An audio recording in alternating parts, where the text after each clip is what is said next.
Okay, so what in the world could a 2,000-year-old Roman coin possibly have in common with your TikTok feed? It sounds crazy, right? But believe it or not, there's a direct line of persuasion that connects them across the centuries. Today, we're going to dive into the timeless playbook of influence, from ancient empires all the way to modern algorithms. So take a look at this. On one side, you've got this powerful, heroic image from history. On the other, something you might scroll past in seconds.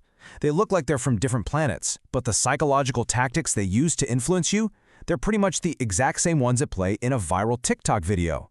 The technology has changed, but the playbook, that stayed the same. So what is the connection? Really, how does a massive, ancient empire relate to a super short video on your phone? Well, the answer is a timeless strategy for persuasion, and we're about to break it all down. It all starts with one powerful and, often kind of misunderstood idea. And that idea is propaganda. Now, I know, that word has a really negative vibe. We immediately think of wartime posters or some kind of political spin. But really, at its core, the term is neutral. It's just the art of using information to persuade people toward a very specific goal. And this is not some new 21st century thing. The whole idea of controlling information to shape what people think and do is quite literally as old as history itself. So, let's start with image. How do you build a public persona that gives you authority?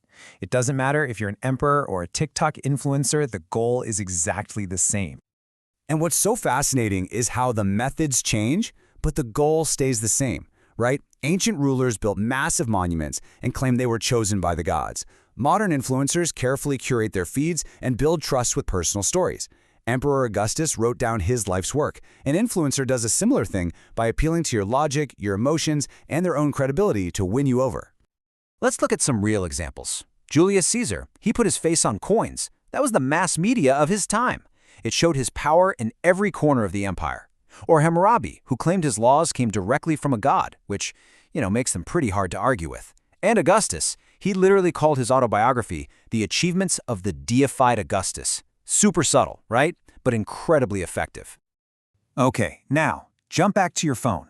A TikTok creator isn't stamping their face on a coin, but they're absolutely using those same core ideas. They build credibility, they tug at your heartstrings, and they use arguments that sound logical. All of it creates that connection that makes you trust them, and that, ultimately, influences what you do next. Okay, so that's how you build a personal brand. But what about getting huge groups of people on board? How do you mobilize millions for a single cause? For our ancient example, we're going way back to the Athenian leader Pericles. Athens was in the middle of this brutal war with Sparta, and he gives this famous speech. It wasn't just to mourn the dead. It was a powerful piece of rhetoric designed to stir up patriotism and keep people behind the war effort. So how'd he do it? He tapped into their shared values. By talking up their democracy and their civic pride, he emotionally connected the soldiers' deaths to the very identity of Athens itself, basically urging everyone to live up to their example. And what's the modern equivalent of Pericles' public square? Well, it looks something like this. During the Russian invasion in 2022, there were 12 million TikTok users in Ukraine. That is an audience on a scale that Pericles couldn't even have dreamed of, all ready to be rallied and mobilized. And what's just wild is how the playbook repeats itself. A study that looked at propaganda during the conflict found that both sides were using remarkably similar themes. I mean, look at this. Popularizing their culture, trying to create despair among the enemy, sharing personal stories. These were top tactics on both the pro-Ukrainian and pro-Russian sides. It's the same strategy, just running on a new platform. And that brings us to a really crucial point. The tools we use to communicate, the medium, are just as important as the messages themselves. They fundamentally shape how persuasion works. For example, carving laws into a giant stone tablet made them feel permanent, absolute, even divinely inspired.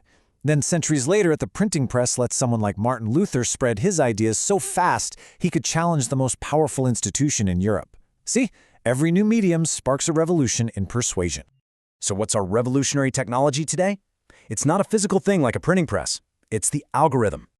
Just think about how it works. The algorithm learns from every single thing you do. It sees what you watch, what you skip, what you share, and from that, it builds a For You page that is a perfect mirror of your interests and your biases, constantly feeding you stuff you already agree with. It's designed to give you that little hit of validation that keeps you scrolling. Some researchers call this a modern magic bullet effect. See, early propaganda theories imagined messages as these bullets just fired at a passive audience. It was a bit too simple back then. But now, with AI, each piece of content is like a unique bullet, perfectly machined and aimed directly at you. This creates these powerful filter bubbles where it's really hard to even see an opposing view. So what does this all mean for you? The next time you unlock your phone, let's connect all these dots. Think of it this way. For pretty much all of human history, propaganda was a broadcast. It was a one-way, top-down message sent from a ruler or an institution out to the masses. But today's propaganda is completely different. It's a conversation, and you're already in it. It's shaped by your clicks and delivered in a feed that feels like it was made just for you. Because, well, it was. Which leaves us with one last really crucial question to think about. In this new world of hyper-personalized persuasion, how much of what you see and believe is truly your choice, and how much of it is meticulously algorithmically by design?